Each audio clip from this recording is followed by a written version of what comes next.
sense of agency that this case should be treated with.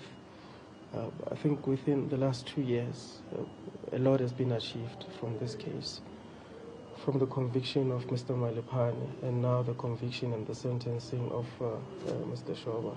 And those were well-deserved sentences that the court could mete out to any other perpetrator out there. And if he decides to appeal, I mean, are you ready for that emotional ride again?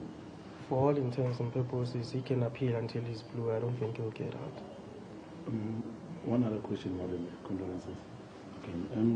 What is one thing or two things, beautiful things, that you will hang on as a family in remembrance of Miss Pule? So even brought our family even more closer. In the process, we realized that even us as a family, we can't live without each other. But the most important thing that the experience of Tshegofatso has brought to our family is the fact that we need to care about where each member is. Even when we gather together, the moment we depart, we still want to call each other to find out if they've arrived safely, because that is the lesson that was hard learned. We took it for granted that when Tshegofatso was going to Ntuthuko Shoba, she'll return, and she never returned.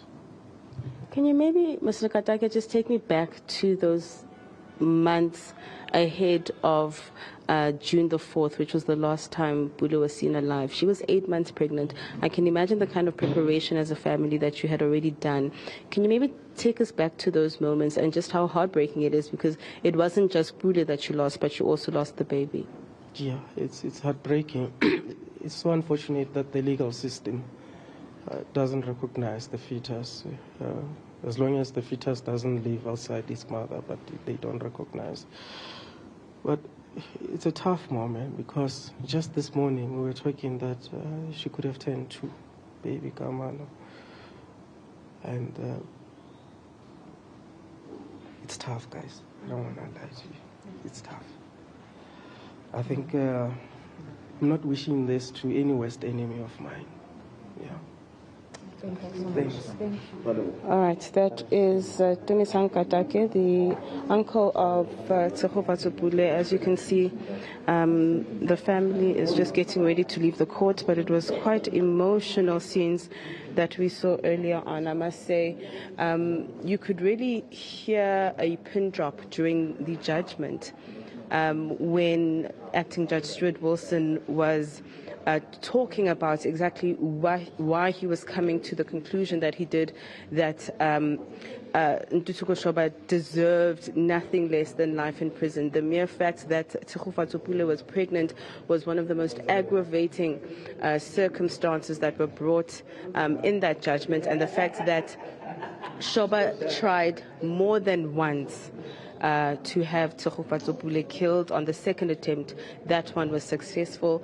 Also going into detail about how Shoba's case was very different to the one of the convicted killer Musgaisa Malepane, saying that Malepane did confess to the crime. Malepane did assist the state, turned state witness, and in fact, if it wasn't Malepane who killed Tshegofatso Pule, it would have been someone else, because Shoba was determined by all means possible to ensure that Pule and her baby did not survive, because they were an inconvenience. Also saying that Shoba used her vulnerability and her dependence on him financially to prepare for the arrival of the baby. He used that to, in fact, hand her over to her killer on that fateful evening on the 4th of June 2020. All right, Slindelo Masigani, who is live for us inside the High Court.